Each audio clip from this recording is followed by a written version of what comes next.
Hi friends, welcome back to my channel be happy.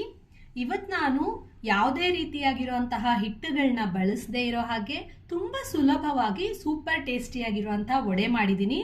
ಎಷ್ಟು ಚೆನ್ನಾಗಿ crispy ಆಗಿದೆ ಗೊತ್ತಾ. ಒಳಗಡೆ ಎಲ್ಲ ಸಾಫ್ಟ್ ಆಗಿ, ಮೇಲೆ ಎಲ್ಲ ಕ್ರಿಸ್ಪಿಯಾಗಿ ತುಂಬ ಚೆನ್ನಾಗಿದೆ ನೋಡಿ ಫ್ರೆಂಡ್ಸ್. ಆ ಕ್ರಂಚಿ ಸೌಂಡ್ ಕೂಡ ನಿಮಗೆ ಗೊತ್ತಾಗ್ತಾ ಇದೆ.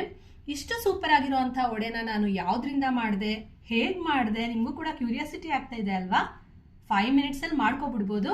ಬನ್ನಿ ಹಾಗಿದ್ರೆ ಸೂಪರ್ ಟೇಸ್ಟಿ ಆಗಿರುವಂತಹ ವಡೆ ಮಾಡೋಣ, ಯಾವುದೇ ಹಿಟ್ಟನ್ನ ಬಳಸದೆ. ಅದಕ್ಕೂ ಮುಂಚೆ ಇನ್ನ ಯಾರೆಲ್ಲ ನನ್ನ ಚಾನಲ್ನ ಸಬ್ಸ್ಕ್ರೈಬ್ ಮಾಡ್ಕೊಂಡಿಲ್ಲ, ಪ್ಲೀಸ್ ನನ್ನ ಚಾನಲ್ನ ಸಬ್ಸ್ಕ್ರೈಬ್ ಮಾಡ್ಕೊಂಡು ನೋಡಿ. ನಾನು ಮಾಡೋಂಥ ರೆಸಿಪೀಸ್ ನಿಮ್ಗೆ ಇಷ್ಟ ಆದರೆ ಲೈಕ್ ಮಾಡಿ, ಶೇರ್ ಮಾಡಿ. ಇನ್ಯಾಕೆ ತಡ, ಸೂಪರ್ ಟೇಸ್ಟಿ ಆಗಿರುವಂಥ ವಡೆನ ಮಾಡೋಣ ಬನ್ನಿ. ಹೆಚ್ಚಿಗೆ ಯಾವುದೇ ರೀತಿಯ ಹಿಟ್ಟನ್ನ ಬಳಸದೆ ದಿಢೀರಾಗಿ ಸೂಪರ್ ಟೇಸ್ಟಿ ಹಾಗೆ ಕ್ರಿಸ್ಪಿಯಾಗಿ ಮಾಡ್ಕೊಳ್ಳೋವಂಥ ಈ ವಡೆನ ಇವಾಗ ನಾವು ಮಾಡ್ಕೊಳ್ಳೋಣ. ಇದರ ಮೇನ್ ಇಂಗ್ರೀಡಿಯೆಂಟ್ ಏನಂದರೆ ಅದೇನೆ ಅವಲಕ್ಕಿ. ಅವಲಕ್ಕಿಯಲ್ಲಿ ಇವತ್ತು ನಾವು ವಡೆನ ಮಾಡ್ಕೊಳ್ಳೋಣ. ಈ ಅವಲಕ್ಕಿನ ನಾನು ನೀರು ಹಾಕಿ ನೆನೆಸಿದ್ದೀನಿ. ತುಂಬ ನೀರೇನು ಅವಶ್ಯಕತೆ ಇಲ್ಲ, ಸ್ವಲ್ಪ ಅದು ನೆನೆಯೋಕ್ಕೆ ಎಷ್ಟು ಬೇಕೋ ಅಷ್ಟು ನೋಡಿ. ಈ ಥರ ನಾವು ಕೈಯಲ್ಲಿ ಈ ಥರ ಮಾಡಿದ್ರೆ ಅದು ಚೆನ್ನಾಗಿ ಸ್ಮ್ಯಾಶ್ ಆಗೋ ಥರ ಇರಬೇಕು. ಈ ರೀತಿಯಾಗಿ ಅವಲಕ್ಕಿನ ನಾನು ನೆನೆಸ್ಕೊಂಡಿದ್ದೀನಿ. ಇದನ್ನು ಇವಾಗ ಕಲಸೋ ಅಂಥ ಪಾತ್ರೆಗೆ ಶಿಫ್ಟ್ ಮಾಡ್ಕೊಳ್ತಾ ಇದ್ದೀನಿ. ಈ ಅವಲಕ್ಕಿನ ನಿಮ್ಗೆ ಎಷ್ಟು ಬೇಕೋ ಅಷ್ಟು ನೀವು ಮಾಡ್ಕೊಳ್ಬೋದು. ನಾನು ಲಿಟ್ರಲಿ ನನ್ನ ಕೈಯಲ್ಲಿ 2 ಇಡಿಯಷ್ಟು ಅವಲಕ್ಕಿನ ಹಾಕಿ ನೆನೆಸಿದ್ದೆ. ಅದು ನೋಡಿ ಇಷ್ಟು ಪ್ರಮಾಣದಲ್ಲಿ ಆಗಿದೆ. ನೀವು ಹೆಚ್ಚಿಗೆ ಪ್ರಮಾಣದಲ್ಲಿ ಬೇಕಾದರೆ ಅವಲಕ್ಕಿ ಮತ್ತು ಬೇರೆ ಇಂಗ್ರೀಡಿಯೆಂಟ್ಸ್ನೆಲ್ಲ ಸ್ವಲ್ಪ ಜಾಸ್ತಿ ಮಾಡ್ಕೊಳ್ಬೋದು. ಈಗ ಇದಕ್ಕೆ ಸಣ್ಣ ಕಟ್ ಮಾಡಿರೋವಂತಹ ಈರುಳ್ಳಿ ಸೇರಿಸ್ತಾ ಇದ್ದೀನಿ. ನೀರು ಯಾವುದೇ ಕಾರಣಕ್ಕೂ ಸೇರಿಸಬಾರ್ದು, ಹಾಗೇ ಇದಾಗುತ್ತೆ. ಸಣ್ಣ ಕಟ್ ಮಾಡಿರೋವಂತಹ ಹಸಿ ಮೆಣಸಿನ್ಕಾಯಿ ಸೇರಿಸ್ತಾ ಇದ್ದೀನಿ. ಇದ್ರ ಬದಲು ಬೇಕಾದರೆ ಮೆಣಸಿನ ಪುಡಿ ಸೇರಿಸ್ಕೋಬೋದಾ ಅಂದರೆ ಸೇರಿಸ್ಕೊಂಡು ಮಾಡ್ಕೋಬೋದು. ಸಣ್ಣಕ್ಕೆ ಕಟ್ ಮಾಡ್ಕೊಂಡಿರೋಂತಹ 1 ಕಪ್ಪಷ್ಟು ಮೆಂತ್ಯ ಸೊಪ್ಪು ಸೇರಿಸ್ತಾ ಇದ್ದೀನಿ. ಮೆಂತ್ಯ ಸೊಪ್ಪು ಹಾಕೋದ್ರಿಂದ ತುಂಬ ಚೆನ್ನಾಗಿರೋ ಫ್ಲೇವರ್ ಸಿಗುತ್ತೆ. ಸಣ್ಣ ಕಟ್ ಮಾಡಿರುವಂತಹ 1 ಎಸಲಷ್ಟು ಕರಿಬೇವಿನ ಸೊಪ್ಪು, 1 ಬಟ್ಲಿನಷ್ಟು ಕೊತ್ತಂಬರಿ ಸೊಪ್ಪು, ಸಣ್ಣ ಕಟ್ ಮಾಡಿರುವಂತಹ ಪುದೀನ ಸೊಪ್ಪು,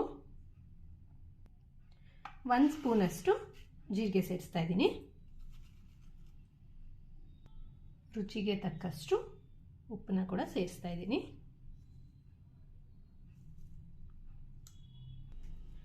ಮೊದಲಿಗೆ ನೆಂದಿರೋಂಥ ಅವಲಕ್ಕಿ ಮತ್ತು ಹಾಕಿರೋಂಥ ಎಲ್ಲ ಮಿಶ್ರಣನ ಕೈನಿಂದ ಸ್ವಲ್ಪ ಚೆನ್ನಾಗಿ ಮಿಕ್ಸ್ ಮಾಡ್ಕೊಳ್ಬೇಕು. ಅವಲಕ್ಕಿನ ನಿಮ್ಮ ಕೈಯಿಂದನೇ ಸ್ವಲ್ಪ ಚೆನ್ನಾಗಿ ಸ್ಮ್ಯಾಶ್ ಮಾಡಬೇಕು. ಅದು ಚೆನ್ನಾಗಿ ಆಲ್ರೆಡಿ ನೆಂದಿರೋದ್ರಿಂದ ಬೇಗನೆ ಸ್ಮ್ಯಾಶ್ ಆಗುತ್ತೆ. ಈ ಟೈಮಲ್ಲಿ ಯಾವುದೇ ರೀತಿಲೂ ಸಹ ನೀರನ್ನ ಸೇರಿಸಬಾರ್ದು, ತೆಳ್ಳಗಾಗ್ಬಿಡುತ್ತೆ. ಚೆನ್ನಾಗೆಲ್ಲನೂ ಕೈನಿಂದ ಸ್ವಲ್ಪ ಚೆನ್ನಾಗಿ ಸ್ಮ್ಯಾಶ್ ಮಾಡಿಕೊಂಡು ಎಲ್ಲದ್ರ ಜೊತೆ ಮಿಕ್ಸ್ ಮಾಡ್ಕೊಳ್ತೀನಿ. ಚೆನ್ನಾಗೆಲ್ಲ ಕೈನಿಂದ ಮಿಕ್ಸ್ ಮಾಡಿದ್ದೀನಿ ನೋಡಿ. ಈ ಥರ ನೀವು ಉಂಡೆ ಕಟ್ಟಿ ನೋಡಬೇಕು. ಮಿಕ್ಸ್ ಮಾಡಿದ್ಮೇಲೆ ಈ ಥರ ಉಂಡೆ ಕಟ್ಟಿದಾಗ ಗಟ್ಟಿಯಾಗೋದು ಉಂಡೆ ಬರಬೇಕು. ಇದನ್ನು ವಡೆ ಶೇಪಿಗೆ ತಂದರೆ ನೋಡಿ, ಈ ಥರ ಎಲ್ಲೂ ಬಿರುಕು ಬಿಟ್ಕೊಳ್ಳಲ್ಲ, ಚೆನ್ನಾಗಿ ಬರುತ್ತೆ.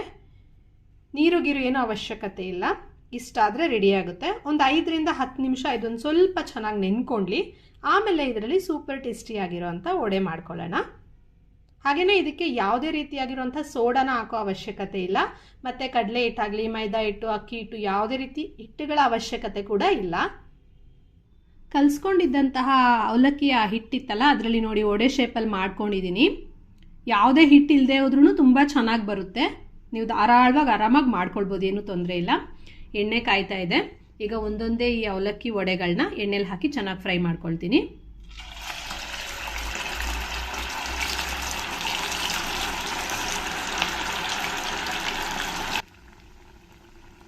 ಸ್ವಲ್ಪ ಮೀಡಿಯಂ ಫ್ಲೇಮ್ಗಿಂತ ಸ್ವಲ್ಪ ಜಾಸ್ತಿ ಇಟ್ಕೊಂಡು ಸ್ವಲ್ಪ ಚೆನ್ನಾಗಿ ಫ್ರೈ ಮಾಡ್ಕೊಳ್ಬೇಕು. ಬಟ್ ಇದು ಹೆಚ್ಚಿಗೆ ಬೇರೆ ಬೋಂಡಾ ಬಜ್ಜಿ ಎಲ್ಲ ಆಗೋ ಥರ ಅಷ್ಟೊಂದು ಗೋಲ್ಡನ್ ಬ್ರೌನ್ ಕಲರು ಆ ಕಲರ್ ಎಲ್ಲ ಬರಲ್ಲ. ಯಾಕೆಂದರೆ ನಾವು ಯಾವುದೂ ಹಿಟ್ಟುಗಳನ್ನ ಬಳಸಿಲ್ಲ, ಬರೀ ಅವಲಕ್ಕಿನ ಬಳಸಿ ಮಾಡಿದ್ದೀವಿ. ಸ್ವಲ್ಪ ಚೆನ್ನಾಗಿ ಬೆಂದರೆ ಗೊತ್ತಾಗುತ್ತೆ, ಅದು ನಿಮಗೇನೆ ಕ್ರಿಸ್ಪಿಯಾಗುತ್ತೆ. 2 ಕಡೆನೂ ತಿರುಗಿಸ್ತಾ ಸ್ವಲ್ಪ ಚೆನ್ನಾಗಿ ಇದನ್ನು ಬೇಯಿಸ್ಕೊಳ್ತೀನಿ.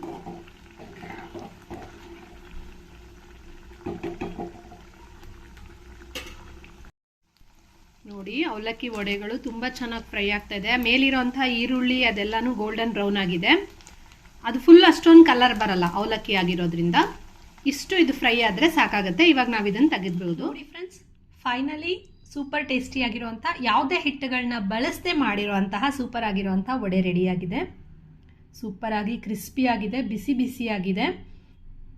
ನೀವು ಸಹ ಈ ಥರ ಅವಲಕ್ಕಿಯಿಂದ ಸೂಪರ್ ಆಗಿರುವಂಥ ವಡೆ ಮಾಡ್ಕೊಳ್ಳಿ. ರುಚಿ ಹೇಗಿತ್ತು ಅಂತ ಕಮೆಂಟ್ ಬಾಕ್ಸಲ್ಲಿ ಕಮೆಂಟ್ ಮಾಡಿ. ನಿಮಗೆ ಆ ವಡೆ ಇಷ್ಟ ಆದರೆ ಈ ವಿಡಿಯೋನ ಲೈಕ್ ಮಾಡಿ, ಹಾಗೆಯೇ ನಿಮ್ಮ ಫ್ರೆಂಡ್ಸ್ಗೂ ಕೂಡ ಶೇರ್ ಮಾಡಿ.